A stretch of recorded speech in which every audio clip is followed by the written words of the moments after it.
तो आज का टॉपिक स्टार्ट करने से पहले अभी हम मोटर मशीन के कंस्ट्रक्शन के बारे में एक थोड़ा सा रिव्यू लेते हैं, क्योंकि आगे आपको वो उससे क्लैरिटी आएगी। तो आप देखिए, हम जो भी बेसिक मशीन का स्ट्रक्चर बनाते हैं वो कुछ इस तरह से बनाते हैं जब हमें उसकी वर्किंग एक्सप्लेन करनी होती है। आप जानते ही हैं इसको। तो ये एक 3D व्यू है, बीच में एक कॉइल पड़ी है और नॉर्थ साउथ पोल्स हैं, और कम्यूटेटर के आप दो सेगमेंट भी देख सकते हैं जिनके साथ दो ब्रशेस भी अटैच्ड हैं। बट एक्चुअल जो मशीन का स्ट्रक्चर है उसमें एक ही कॉइल नहीं होती, मल्टीपल कॉइल्स होती हैं, जैसा कि आप इस डायग्राम में देख सकते हो। तो जो हम बेसिक डायग्राम बना सकते हैं, जैसे आप इस ऊपर वाली फ़ोटो में देखो, उसमें हम दो ही वो बनाते हैं अपने सेगमेंट कम्यूटेटर बार के। बट एक्चुअल में आप देख सकते हैं, जैसा कि आप एरो से पोजीशन से देख सकते हैं, मल्टीपल सेगमेंट्स हैं, मल्टीपल कॉइल के एंड्स हैं। बट बेसिक डायग्राम में हम समझने के लिए तो सिर्फ दो सेगमेंट ही यूज़ करते हैं। दिखाते हैं डायग्राम में, एरो से देख सकते हैं दो सेगमेंट्स हैं। तो वो जस्ट इजी बनाने के लिए है एक्सप्लेनेशन। तो एक्चुअल जो रोटर है वो कुछ इस तरह का दिखता है। फ्रंट में आप कम्यूटेटर सेगमेंट देख सकते हैं। स्टेटर कोर है, जो कि हमने पहले भी डिस्कस किया है, पतली पतली पत्तियों से स्टैक करके उसको बना हुआ है, और उसके स्लॉट्स हैं, और उन स्लॉट्स में आप वाइंडिंग को प्लेस हुआ देख सकते हैं। और वाइंडिंग जो है वो डिफरेंट कॉइल्स से बनी है, और कॉइल्स के एंड्स जो हैं वो कम्यूटेटर बार्स के साथ अटैच्ड हैं। तो एक्चुअल मोटर की एनिमेशन कुछ इस तरह से होती है। मल्टीपल लूप्स होते हैं इंस्टेड ऑफ सिंगल लूप, जो कि हम सिर्फ ईज़ ऑफ अंडरस्टैंडिंग के लिए बनाते हैं। एंड एक लूप में भी बहुत सारे कंडक्टर्स होते हैं, सिंगल कंडक्टर ही नहीं होता। जैसे कि आप देख सकते हैं, हर एक जो लूप है उसमें मल्टीपल नंबर ऑफ आपके टर्न्स हैं। और सेंटर में कोर होता है। कोर का काम है फ्लक्स को इजी पाथ प्रोवाइड करना। तो जो भी स्टेटर की फ्लक्स है वो इजीली आपकी कॉइल से पास करेगी कोर के थ्रू। ऐसा नहीं है कि अगर एयर कोर है, मतलब कोई कोर नहीं है, तो मोटर वर्क नहीं करेगा, तो भी करेगा। बट अगर हमने कोर इंसर्ट कर दिया तो ज़्यादा एफिशिएंसी हो जाएगी, क्योंकि ज़्यादा फ्लक्स लिंक करेगी। सो दैट्स वाई वाइंडिंग्स को कोर के अराउंड बाउंड किया जाता है। एक और चीज़ हमने स्टडी की कि जब आपकी कॉइल रोटेट करती है मैग्नेटिक फील्ड में, तो उसके थ्रू जो मैग्नेटिक फील्ड लाइंस हैं वो चेंज करती हैं उन, तो और उसमें वोल्टेज इंड्यूस होती है। अब धीरे धीरे जब कॉइल रोटेट करके आपकी सेंटर पोजीशन में, तो इस सेंटर पोजीशन में लाइंस तो सारी की सारी क्रॉस कर रही हैं, बट उनमें जो चेंज है वो नहीं होता है। जितना थोड़ा सा मूव करेगी तो भी सारी की लाइंस ही क्रॉस होंगी, तो चेंज इस पोजीशन में मिनिमम होता है। तो यहाँ पे आपकी ज़ीरो वोल्टेज प्रोड्यूस होती है सेंटर पोजीशन में। फिर धीरे धीरे कॉइल रोटेट करती है, फ्लक्स चेंज इंक्रीज़ होता है, और जब वो इस पोजीशन में आती है तो उसमें चेंज जो है वो मैक्सिमम होता है। तो यहाँ पे मैक्सिमम वोल्टेज प्रोड्यूस होती है। अब धीरे धीरे जैसे कॉइल फर्दर मूव करती है, तो अभी तो मैक्सिमम थी, फिर धीरे धीरे उसके कंपैरिजन में डिक्रीज़ होगी, और दोबारा इस सेंटर पोजीशन में पहुंच जाएगी, तो अगेन वो ज़ीरो हो जाएगी।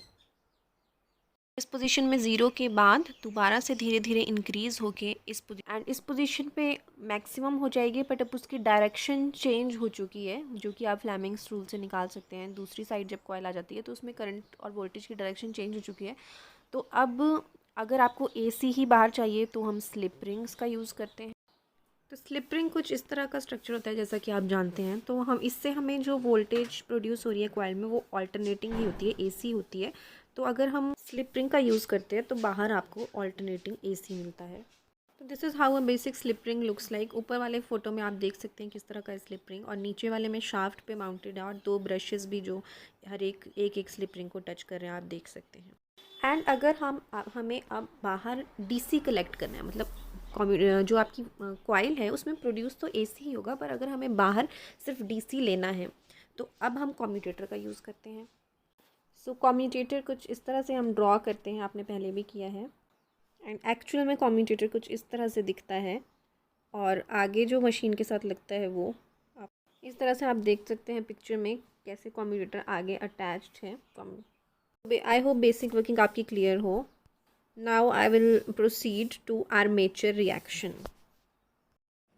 तो अब हम एक बेसिक स्ट्रक्चर में एक मशीन का ड्रॉ करती हूँ, ठीक है, जो हम आर्मेचर रिएक्शन को स्टडी करने में जो डायग्राम बनाएंगे। तो इस तरह का डायग्राम बनाएंगे हम। यहाँ पे स्टेटर के पोल्स हैं और इधर आपका रोटर है और यहाँ पे ब्रशेस हैं, राइट। और इधर कंडक्टर्स हम बना देंगे। क्रॉस सेक्शनल व्यू बना रहे हैं हम ये। तो अभी तक हम जैसा सिंपल डायग्राम बनाते आ रहे थे वो तो आपका बेसिक ऐसा था।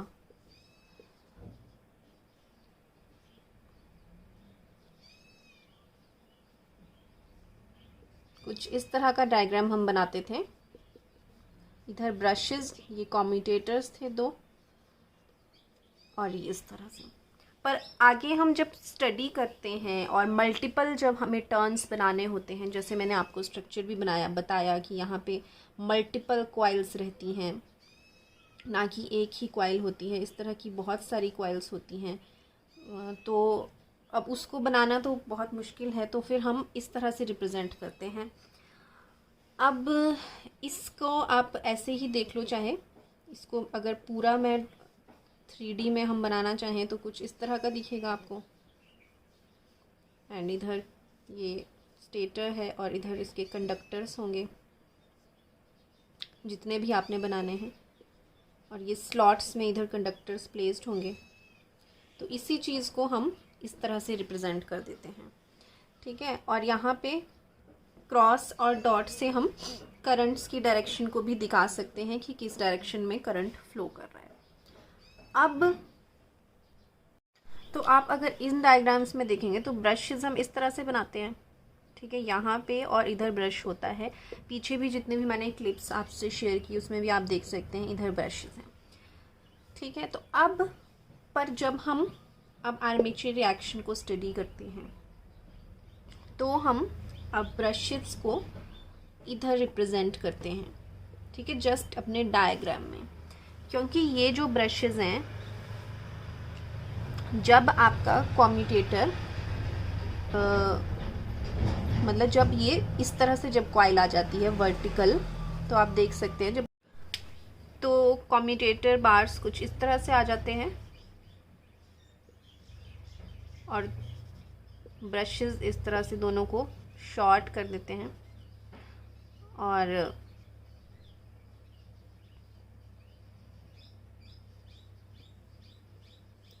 इस डायरेक्शन में आपकी कॉइल पड़ी है।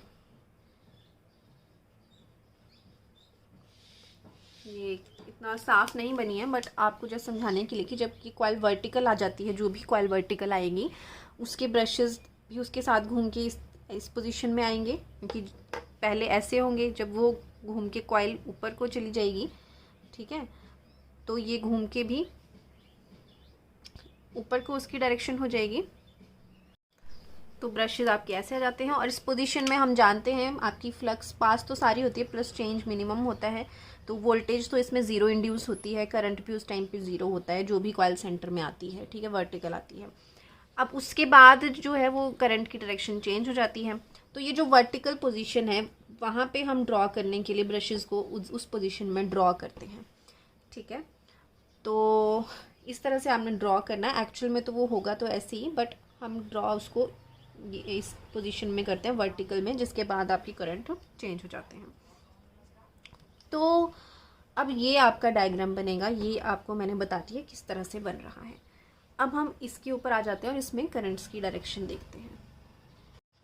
तो अब सबसे पहली बात, यहाँ पे देखो नॉर्थ और साउथ हमने ये स्टेटर के पोल्स हैं। तो स्टेटर के पोल्स कैसे बने हैं, यहाँ पे भी एक वायर है, ठीक है, जिसको स्टेटर की वाइंडिंग बोला जाता है, उसको पोल्स के कोर पे इस तरह से लपेटा जाता है और उसमें हम करंट देते हैं कि इस डायरेक्शन में आपके नॉर्थ, इधर नॉर्थ बने, इधर साउथ बने। तो इधर एक डायरेक्शन, अगर मान लो इधर नॉर्थ है तो आप क्रॉस और डॉट के डायरेक्शन निकाल सकते हो। ये आपके बेसिक्स भी रिवाइज हो जाएंगे जो हमने पहले इस फंडामेंटल्स में पढ़ा है। तो देखो अब थंब रूल से करेंगे हम इसको। तो आप नॉर्थ, हम इस साइड हमें नॉर्थ चाहिए, तो थंब को नॉर्थ की डायरेक्शन में पॉइंट करेंगे, मतलब नॉर्थ से फ्लक्स निकलेगी। तो फ्लक्स की डायरेक्शन आप पहले बना लीजिए, चलिए। तो फ्लक्स की डायरेक्शन नॉर्थ टू साउथ होगी, तो इस तरह से मैंने फ्लक्स की डायरेक्शन बना ली। अब इसमें हम पूरा नहीं बना रही मैं आपको, वैसे तो ये पूरा स्टेटर होगा, ठीक है, पर हम पूरा ड्रॉ नहीं करते हैं क्योंकि आप हर बार इतना नहीं बना सकते। तो अब हम यहाँ पे किस तरह से करेंगे, इधर फ्लक्स की डायरेक्शन है तो यहाँ पे आपका इनटू द प्लेन जा रहा है, मीन्स इधर क्रॉस बनेगा और इधर आपका डॉट बनेगा। वैसे इस साइड साउथ है, मतलब अब हमारा थंब इस तरफ हमें रखना है। तो अब यहाँ पे आप देख सकते हैं, मतलब इधर अगर साउथ है तो नॉर्थ इस तरफ होगा, इसलिए थंब को मैंने दूसरी साइड रखा। तो इधर किस तरह डायरेक्शन में आपकी फिंगर्स कर्ल कर रही हैं, यहाँ पे इनटू द प्लेन जा रहा है, मीन्स इधर आपका क्रॉस है और इधर डॉट है। तो इस तरह से मैंने वायर को लपेटा और इस डायरेक्शन में करंट दिया है। अब ये जनरेटर का केस हम एज्यूम कर रहे हैं, तो इसमें मतलब कि मैं जनरेटर को हम खुद रोटेट करवाते हैं। तो सपोज़ इसको मैंने खुद रोटेट करवाया, तो इस जनरेटर को हम खुद रोटेट करवा रहे हैं। तो अब हमने देखना है कि किस डायरेक्शन में इसके करंट्स इंड्यूस होंगे। तो उसको फाइंड करने के लिए हम लेंजेस लॉ का भी यूज़ कर सकते हैं और फ्लेमिंग्स राइट हैंड रूल का भी यूज़ कर सकते हैं, जो कि ऑलरेडी डिस्कस कर चुके हैं हम। तो लेंजेस लॉ का पहले देख लेते हैं कि लेंजेस लॉ के अकॉर्डिंग क्या होता है। अगर इस डायरेक्शन में रोटेट करवा रही हूँ मैं, तो करंट्स ऐसे प्रोड्यूस होते हैं कि अपने कॉज को अपोज करते हैं। तो अगर आप घुमाए इस तरफ रहे हो तो करंट्स ऐसे लगेंगे, प्रोड्यूस होंगे इसमें, कि उसकी वजह से जो फोर्स लगेगी वो अपोजिट लगेगी। मतलब उन करंट्स की वजह से इधर कौन सा पोल बनना चाहिए, साउथ बनना चाहिए, क्योंकि इस तरफ रोटेट करवा रहे हो ऑपोजिट, तो साउथ इसको रिपेल करना चाहिए, फोर्स उसमें उल्टी डायरेक्शन में लगनी चाहिए जिस डायरेक्शन में हम रोटेट करवा रहे हैं उससे। ये आपका लेंजेस लॉ है। तो ये इधर साउथ बनेगा, इधर नॉर्थ बनेगा, राइट। तब भी नॉर्थ को रिपेल करेगा और साउथ को रिपेल करेगा। जिस डायरेक्शन में हम घुमा रहे हैं खुद, उसके ऑपोजिट डायरेक्शन में उसमें फोर्स प्रोड्यूस होगी उन करंट्स की वजह से। बट घूमेगा तो वो उसी डायरेक्शन में, क्योंकि ऑब्वियसली आप एक्सटर्नली घुमा रहे हो तो घूमता तो उसी डायरेक्शन में रहेगा, पर ऑपोजिशन उसको हल्की दूसरी डायरेक्शन में भी मिलेगी उन करंट्स की वजह से। ये जनरेटर का बेसिक प्रिंसिपल है, दोबारा से आपका रिवाइज हो गया। और अब हमें देखना है करंट्स की डायरेक्शन। तो नॉर्थ और साउथ मैंने निकाल दिया। तो नॉर्थ की डायरेक्शन में आप पॉइंट कर लो थंब को। अब फिंगर्स कैसे कर्ल हो रही हैं आपकी, यहाँ से आउट ऑफ द प्लेन जा रही है, इधर इनटू द प्लेन। तो आउट ऑफ द प्लेन मतलब क्या बनेगा, इधर आपका डॉट बनेगा इस साइड, और इस साइड अंदर को जा रहा है मतलब इस साइड क्रॉस बनेगा, ठीक है। और जो सेंटर वाले कंडक्टर्स होते हैं उनमें तो आपका जीरो होता है, वो तो हम ऑलरेडी डिस्कस कर चुके हैं। इस पोजीशन में जो भी कंडक्टर आएगा उस पर वोल्टेज जीरो होगी। अब ये तो हमने लेंसेज लॉ से देखा। अब इसी को हम फ्लेमिंग्स राइट हैंड रूल से भी एक बार देख लेते हैं। तो घुमा अगर हम इसको इस डायरेक्शन में रहे हैं तो मतलब इस वाले कंडक्टर पे फोर्स इस तरफ को लग रही है और इस पे इस तरफ को, तभी ये इस डायरेक्शन में घूमेगा। क्लियर है, राइट। क्योंकि इस पे डायरेक्ट फोर्स आपकी इस तरफ को लग रही होगी और इस पे इस तरफ को लग रही होगी, तभी वो इस डायरेक्शन में घूमेगा। तो एरो की डायरेक्शन मैंने फोर्स की डायरेक्शन मार्क कर ली। अब FBI देखिए, ये फोर्स की डायरेक्शन है। मैग्नेटिक फील्ड की आपको पता है इस तरफ को है, तो करंट की डायरेक्शन किधर को जा रही है, इधर अंदर को जा रहा है। तो अंदर को क्या बनता है, इधर क्रॉस बन गया। अब इस साइड भी देखो आप, इस साइड फोर्स की डायरेक्शन ये है और मैग्नेटिक फील्ड ये है। तो जो आई वाली फिंगर है वो बाहर को आ रही है, मीन्स इधर आपका डॉट बन गया। तो आप इधर आप लेंजेस लॉ से देख लो, फ्लेमिंग्स राइट हैंड रूल से देखो, आपको करंट्स की डायरेक्शन पता चल जाएंगी। अब यहाँ पे भी आपका मैग्नेट बन गया और ये भी मैग्नेट बन गया। तो इसकी फ्लक्स तो मैंने बना दी थी, ये नॉर्थ से साउथ। अब ये भी मैग्नेट बन गया है, इसकी भी तो फ्लक्स होगी, ठीक है। इसकी जो फ्लक्स है, स्टेटर की फ्लक्स है, क्योंकि ये इलेक्ट्रोमैग्नेट है। अब रोटर में भी करंट प्रोड्यूस हुआ, जनरेशन हुई, तो वो भी तो इलेक्ट्रोमैग्नेट बन गया, क्योंकि कोई भी करंट कैरिंग कंडक्टर इलेक्ट्रोमैग्नेट बन जाता है। अब इसकी भी फ्लक्स होगी। अब इसकी फ्लक्स को मैं इस ग्लास के शीट के ऊपर आपको बनाती हूँ, ठीक है। आप कॉपी में अलग से बनाएंगे, मैं आपको बताती हूँ कैसे। तो मैग्नेटिक फील्ड लाइंस कैसे हैं, देखो इस तरह से लिखती हूँ मैं इसको। नॉर्थ से निकलती है मैग्नेटिक फील्ड लाइंस, तो इधर से निकलेगी और इधर से इस तरह से आपके क्लोज्ड लूप बनेगा, ठीक है। वैसे ही बहुत सारे मल्टीपल लूप्स आपके बनेंगे।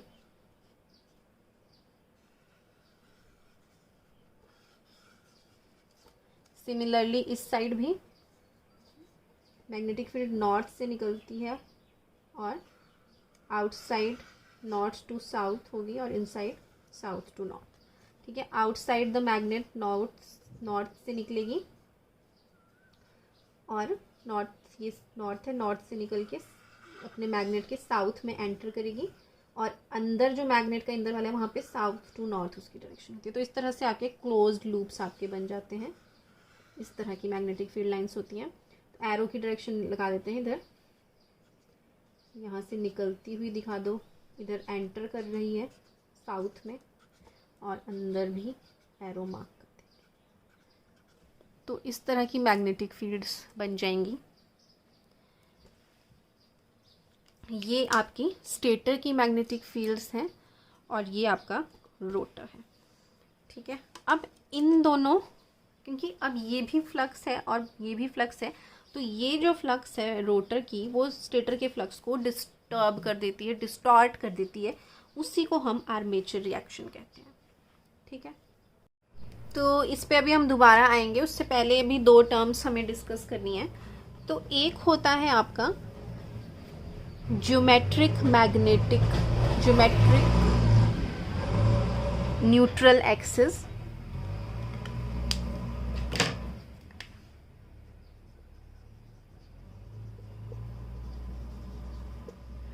और एक होता है magnetic neutral axis. Geometric neutral axis को हम बोलते हैं GNA और मैग्नेटिक न्यूट्रल एक्सिस को MNA। अब क्या होता है वो बताती हूँ आपको। ज्योमेट्रिक न्यूट्रल एक्सिस होता है ज्योमेट्री के अकॉर्डिंग। तो अब ज्योमेट्री के अकॉर्डिंग देखो, अब ये है आपका नॉर्थ, ये है साउथ, तो इनका सेंट्रल पोजीशन जो भी आएगा ज्योमेट्री के अकॉर्डिंग, वहाँ पे जो वो होगा वो आपका ज्योमेट्रिकल न्यूट्रल एक्सिस है। ठीक है, जो ज्योमेट्री के अकॉर्डिंग सेंट्रल एक्सिस है। अब मैग्नेटिक न्यूट्रल एक्सिस होता है आपका जो मैग्नेटिक लाइन का जो आपका न्यूट्रल एक्सिस है। तो मैग्नेटिक फील्ड लाइंस ड्रॉ कर लेते हैं हम इसकी, ये हो गया। ठीक है, ये होती है मैग्नेटिक फील्ड लाइंस। तो अभी मैग्नेटिक इसका भी सेंटर, इन लाइंस का भी सेंटर यही है, तो मैग्नेटिक न्यूट्रल एक्सिस भी यही है और ज्योमेट्रिकल न्यूट्रल एक्सिस भी यही है अभी तक।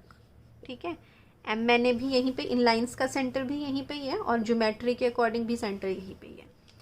पर जब आर्मेचर रिएक्शन हो जाएगा, जब डिस्टॉर्ट हो जाएगी फ्लक्स, जब आपका रोटर की भी हमारी फ्लक्स आएगी रोल में, तो दोनों फ्लक्सेस जब आएंगी तो नेट फ्लक्स चेंज हो जाएगी, वो भी हम स्टडी करेंगे। तो आपका ज्योमेट्रिक न्यूट्रल एक्सिस तो चेंज नहीं होगा, क्योंकि ये तो ज्योमेट्री के अकॉर्डिंग है, तो ज्योमेट्री तो चेंज नहीं कर रहे हम। एक बार कंस्ट्रक्ट कर दी मशीन तो वो तो चेंज नहीं कर रहे आप, तो ये तो यही रहेगा सेंट्रल पॉइंट। पर जो मैग्नेटिक न्यूट्रल एक्सिस है, जो मैग्नेटिक फील्ड लाइंस है, उनका जो सेंटर पॉइंट है वो चेंज हो जाएगा, वो थोड़ा शिफ्ट हो जाता है। ठीक है, तो अभी इसको आपको लिखना नहीं है, जस्ट मैं आपको समझा रही हूँ कि क्या GNA है और क्या MNA है। तो आई होप अभी तक आपको समझ आ गई होगी थ्योरी। अब हम लिखना स्टार्ट करेंगे। ठीक है, क्या क्या आपको लिखना है इसमें, तो उसके लिए आप बनाना स्टार्ट करते हैं। तो सबसे पहले आपने जो बनाना है वो अभी सिर्फ आपने स्टेटर के फील्ड्स बनाने हैं, अभी रोटर का नहीं बनाना है। ठीक है, तो अभी हम एज्यूम करें कि अभी हम इसको घुमाना अभी हमने स्टार्ट नहीं किया है, तो अगर अभी आप इसको घुमा नहीं रहे हो तो अभी इधर कोई भी करंट्स प्रोड्यूस नहीं होंगे, तो खाली सिर्फ अभी स्टेटर की फील्ड होगी। तो पहला डायग्राम आपने बस ऐसा बनाना है। यहाँ पे आप लिख दो GNA एंड कॉमा करके MNA लिख देना। तो और इसको मैं कंप्लीट कर देती हूँ।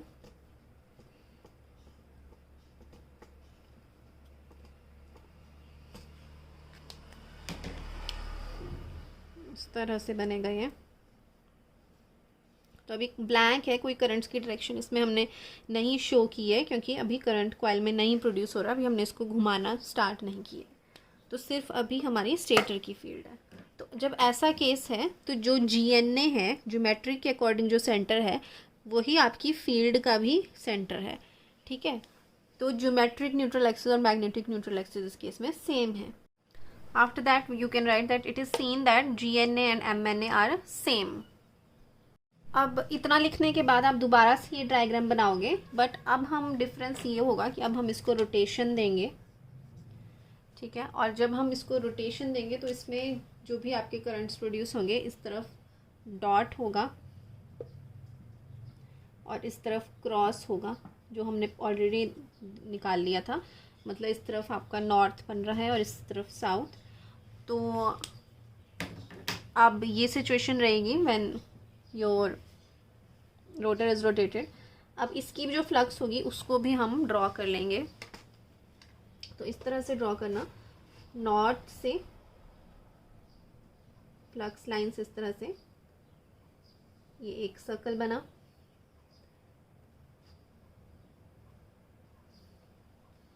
देन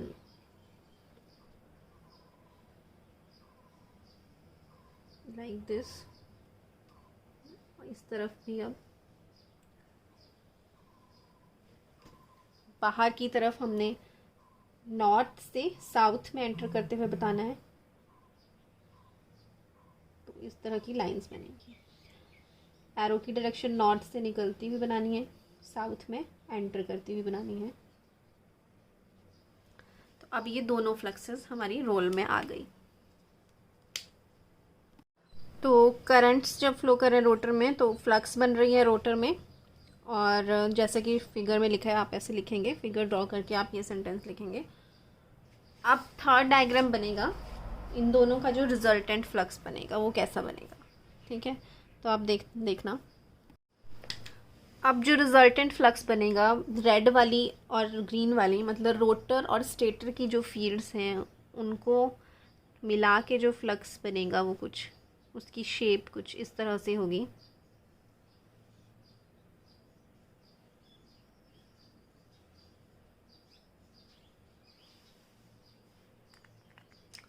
तो ये आपकी नेट फ्लक्स बनेगी, क्योंकि आप देख सकते हैं पहले जो स्टेटर की फ्लक्स थी वो स्ट्रेट थी इस तरह से, और जो रोटर की फ्लक्स आई वो निचली तरफ को इस तरह से थी। अब इन दोनों का सम, वेक्टर सम करके जो आपको रिजल्टेंट मिलेगा वो थोड़ा टेढ़ा मिलेगा, मतलब तो ये वाली फ्लक्स इसको थोड़ा चेंज कर देगी और इनकी वजह से जो नेट फ्लक्स मिलेगी वो कुछ इस तरह से होगी, ठीक है। मतलब आप देख सकते हैं, मान लो ये वाली जो डायरेक्शन है वो अगर मेरे स्टेटर की फील्ड की है, सॉरी रोटर की है, और इस डायरेक्शन में आपका स्टेटर का था स्ट्रेट और डाउनवर्ड डायरेक्शन में रोटर की फ्लक्स थी, तो दोनों का रिजल्टेंट आपको इस तरह से मिलेगा। ये रिजल्टेंट जो मिलेगा दोनों का, उसकी डायरेक्शन स्लैंट हो जाएगी। तो इसीलिए आपको ये थोड़े, आपको सारी की सारी फ्लक्स आपकी स्लैंट हो गई। So further you can write, due to armature flux, armature हम इस जिस पे करंट्स प्रोड्यूस होते हैं, जिस वाइंडिंग पे, उसको हम आर्मेचर कहते हैं। तो रोटर पे था आर्मेचर, रोटर में करंट्स प्रोड्यूस हो रहे हैं तो रोटर फ्लक्स कह दो, या तो आर्मेचर फ्लक्स जो करंट्स की वजह से प्रोड्यूस होने की वजह से जो बनी।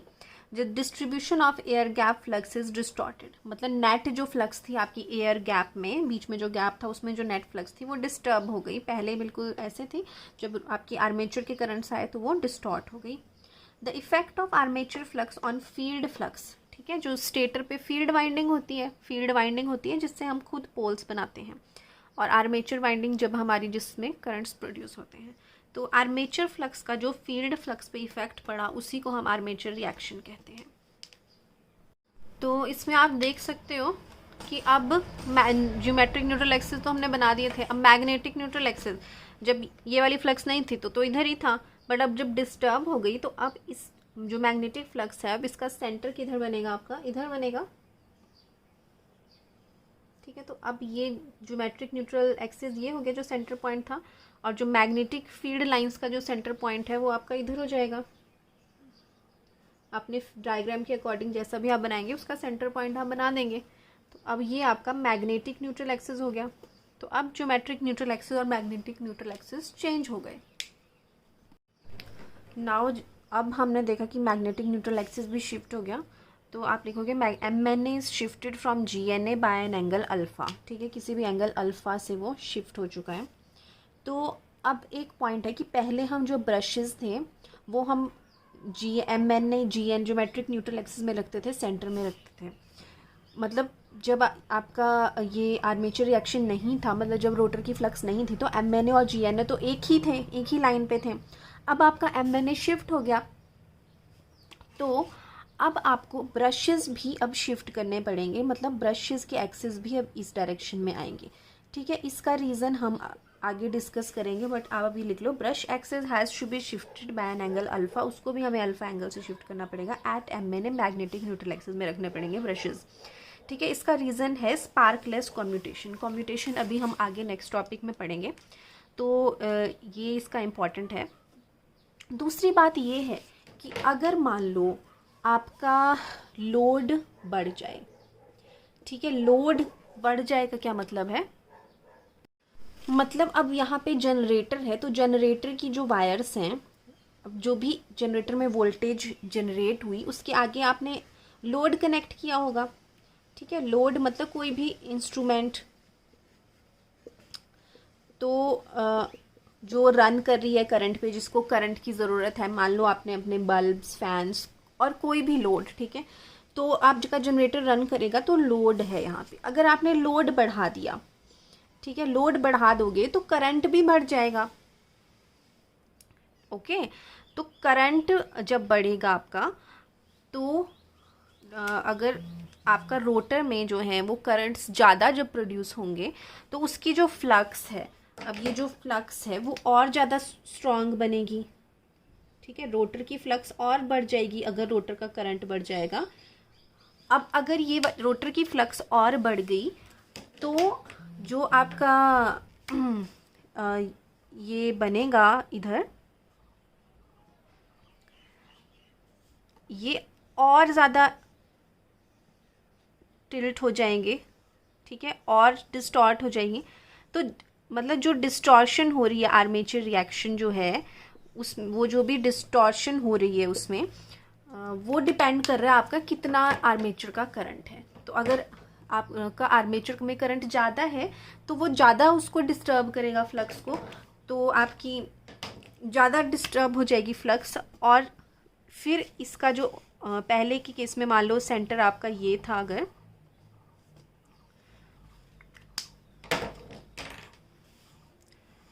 मान लो अभी प्रीवियस केस में यहाँ पे सेंटर था, ठीक है, तो अब जब आपकी फ्लक्स और ज़्यादा डिस्टॉर्ट हो जाएगी जब, तो अब इसका सेंटर भी और ज़्यादा शिफ्ट हो जाएगा, आपका न्यूट्रल एक्सिस जो है वो और शिफ्ट हो जाएगी।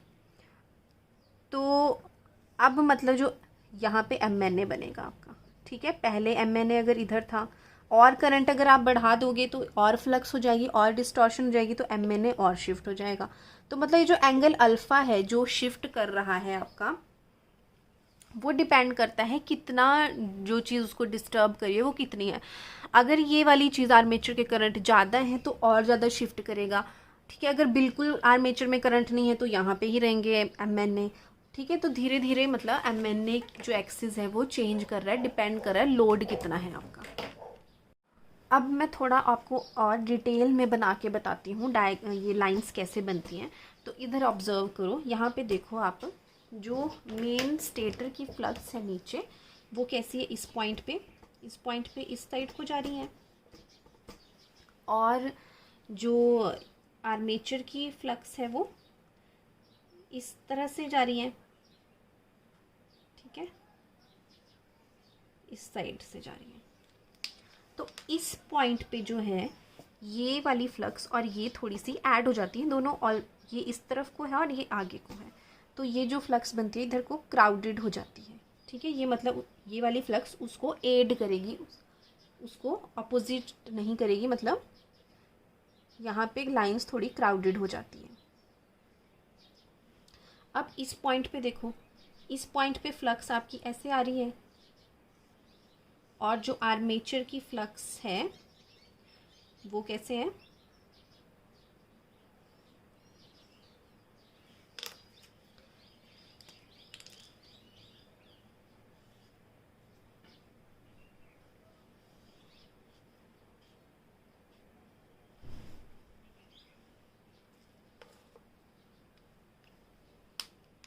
आर्मेचर की फ्लक्स इसको देखो काट रही है, इस डायरेक्शन में जा रही है, ये इस तरफ जा रही है।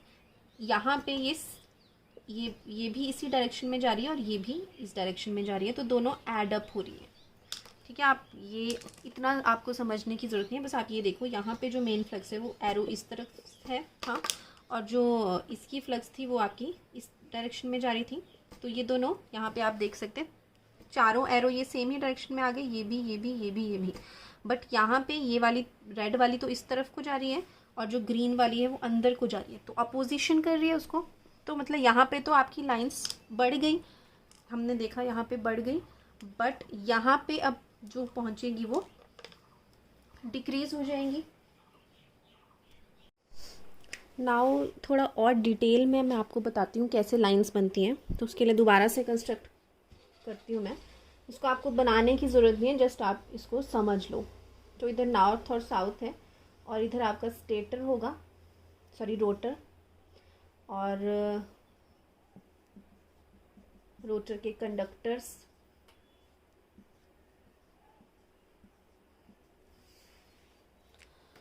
तो इसकी मुझे फ्लक्स बनानी है। तो नॉर्थ और साउथ की, तो किधर नॉर्थ से साउथ इस डायरेक्शन में होगी, एरो मार्क कर दिए मैंने।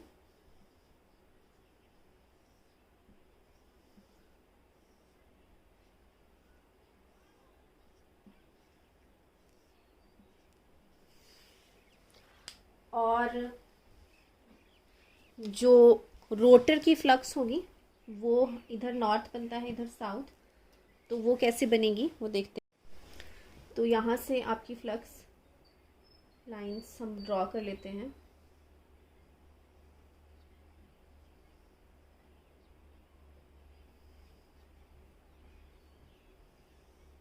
नॉर्थ से निकलेगी और इधर साउथ में एंटर,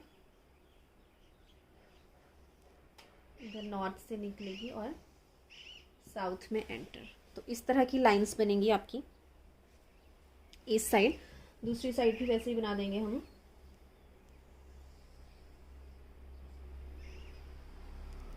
नॉर्थ से एरो सही बनाऊंगी मैं, तभी आपको पता चलेगा। यहाँ से निकलती हुई और साउथ में एंटर करती हुई, यहाँ से इस साइड को और साउथ में एंट्रेंस पे।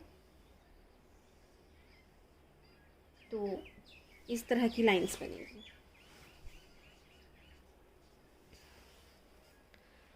तो अब हम देखते हैं कि क्या इफ़ेक्ट पड़ेगा।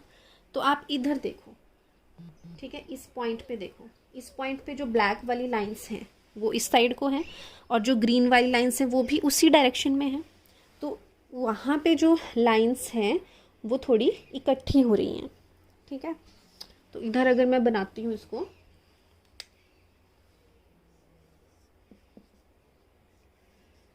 और यहाँ डॉटेड बना देती हूँ मैं रोटर, तो नेट जो फ्लक्स है वो इधर आपकी लाइंस थोड़ी इकट्ठी हैं और यहाँ पे दोनों ऐड हो जा रही हैं, तो थोड़ा ऊपर को जा रही है, तो इस साइड से इस तरह की बनेगी।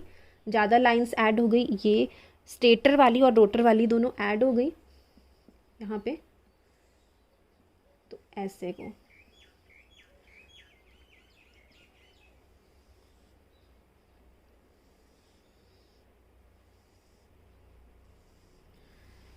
अब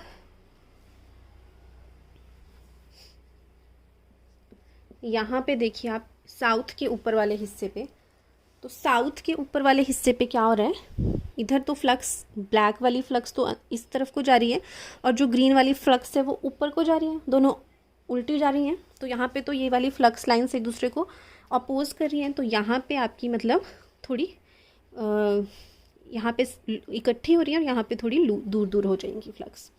मतलब इधर फ्लक्स आपकी नेट इंक्रीज़ हो गई और इधर साउथ के ऊपर वाले एंड पे डिक्रीज़ हो गई। अब नॉर्थ के नीचे वाले पोर्शन पे देखते हैं। तो नीचे वाले पोर्शन पे ब्लैक वाली लाइंस इस साइड को जा रही हैं और ग्रीन वाली लाइंस देखो, ये ग्रीन वाली लाइंस की डायरेक्शन इस तरफ को है, ठीक है, इस साइड को है। तो यहाँ पे दोनों ऑपोजिट हो गई, ब्लैक वाली उस साइड को जा रही है, ग्रीन वाली उस साइड। तो अब धीरे धीरे मतलब नीचे की तरफ को यहाँ पे अब लूज़ हो जाएंगी, ठीक है, इधर लूज़ हो गई। और इधर देखिए साउथ वाली साइड, नीचे वाली साइड, ग्रीन वाली लाइन इधर को जा रही है और ब्लैक वाली भी इधर को जा रही है, दोनों एक ही साइड में जा रही हैं, तो इधर अब थोड़ी क्राउडेड हो जाएंगी।